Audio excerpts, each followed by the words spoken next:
What's going on, everybody? This is MidnightBacon, and today I have another showcase slash tutorial for you guys. So, as you can tell by the description, today I'm going to be showing you a pretty simple and efficient Enderman farm.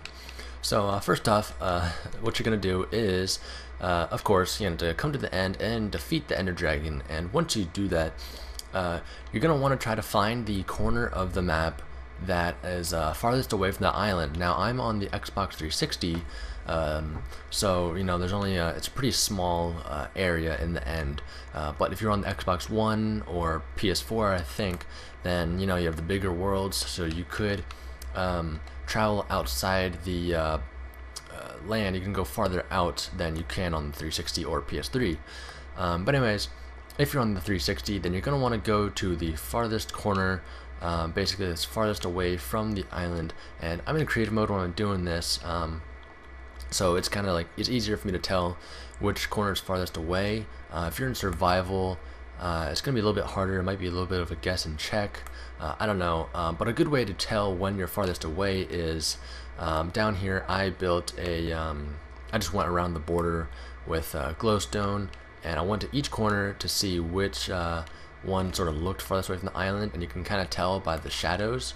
So if the majority of the island is all a silhouette, all black, then you know that it's pretty far away. And this was the other next farthest corner over here, and I'll show you just kind of like a comparison. So right here you can still kind of see part of the island lights and whatnot, like it's still you can see the light. But anyway, so yeah, this corner over here happens to be the farthest you can get away from the island. And basically you're gonna want to take the you're gonna want to go all the way to the bottom of the end, as far as you can go, and this is as far as it can go. And a good way to do this, to build blocks down at the bottom there, if you're in survival, that is, you're going to want to take a water bucket and place it on your pathway and let it fall down. And it might be a little bit tricky, but you're gonna have to basically swim down, and in the waterfall just kind of like place your blocks down like that. And then if you're done with that, you're gonna make your platform at the bottom, and then ladders to get back up. Basically that's how you're gonna want to get to the bottom. But anyways, enough of that. I'll get on with the redstone itself and the showcase. So I'm just gonna jump down here. You're gonna make a ladder to the bottom, and alright, so you're gonna start off with making a base however big you want it. Mine is well, just a big area, and I have it 11 long here. That is how big I want mine to be. You could make yours as long as you wanted, I'm sure. And this is where the Enderman will land. Then from here, from this block right here, you're gonna go up 42 blocks. So I just used these chiseled blocks to kind of easily see count 42. So you well, you stack yourself up all the way up 42 blocks, and then let me get in here, this block right here, I believe it's that block, is block number 42. That one or this one here, I'm not sure. But anyways, you're gonna do that, and then you're just gonna go one block over and start your spawning pad. And I'll show that just a little bit.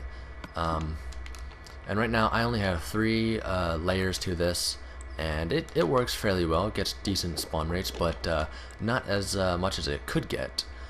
But anyways, up here, so you're gonna want to start the spawning pad on that 42nd block, and across from it you're gonna want to put vines. And the reason you want these is because you can make this as high as you want it. Although if you make it too high, then I don't think Enderman will be in their spawn range from you, so I don't know if they'll spawn way up high unless you stand at a different area. But the reason I want the vines is because, let's say Enderman spawn. Let's make a layer up here somewhere. Oops, let me get just some blocks in my hotbar here. And let's say you want Enderman to spawn from up here, and the pistons will push them down, and when they fall, they'll slow down the vines, and that slows them down, so to make sure that they stop and they're falling basically with the 42 block limit. Because if they fall higher than that, they will die automatically on impact, and you don't want that to happen. So that's why you need vines there, and I just use science to stop them. You can use string or whatever else you want. That's like a transparent block. And yeah, so these are the spawning pads. I'm going to show you how to make the spawning pads now, and it's really simple. So what you're going to need is your building block of choice. I'm just going to use stone. You can use whatever you want. And half slabs, just to keep Enderman from spawning on top of the block that you choose. Then you're going to want redstone torch. Either the pressure plates will work. I've just used wooden pressure plates in my survival world because they're cheaper to make than the stone ones. They're easier, just, you know, mining trees and whatnot. But alright, so once you get that, what you're going to want to do is, well, make your first spawning pad, of course, and I'll just like make one over here, for example. So I'll just kind of extend it out this way, and I'll just do it one block. And you're gonna put this is where they will spawn on top. So you place a pressure plate there, redstone torch there. Actually, to get rid of the pressure plate for now, because if you're gonna stand on it, you don't want to be standing on it while you're building it. Redstone torch there, block on top of the redstone torch on the back of that block, and then you're gonna want to take your sticky piston and put it like that. Then put a block in front of that piston, and then place down the wooden pressure plate, and that's pretty much it. That's the spawning pads. So every time an Enderman spawns on the pressure plate, which they will, the piston will automatically push them out, and that's what will make them fall down to your collection point. So I'm just going to break that. And once you have the initial spawning pad, you can go like diagonal with them. You can go like every other side. And to do that, you're going to want to first, I'm going to break these half slabs here. Oops, let me put that piston back. Alright, so break the half slabs on top. Then you're going to want to come out one block on, okay, well, first pistons are there. You're gonna go up one more, and then 2 blocks, and then 1 block on top like that. This just makes sure that it's a 3-block high space so that the Endermans can spawn. You can't have a block there that is too high and Endermans won't spawn. And then you're going to want to place blocks all back like that. And actually, you don't even need those blocks right there. Those are unnecessary. I'm just going to put them there though. And then place the blocks all the way along like that. And then all you gotta do is go along and do what I showed you for the, like you would do for the initial spawning pad, and with the redstone torches, and then the blocks on top, and then more redstone torches, and then of course sticky pistons, like so, and then go all the way along, and then blocks, and pressure plates. And that's basically it. That's how you just make it as high as you want.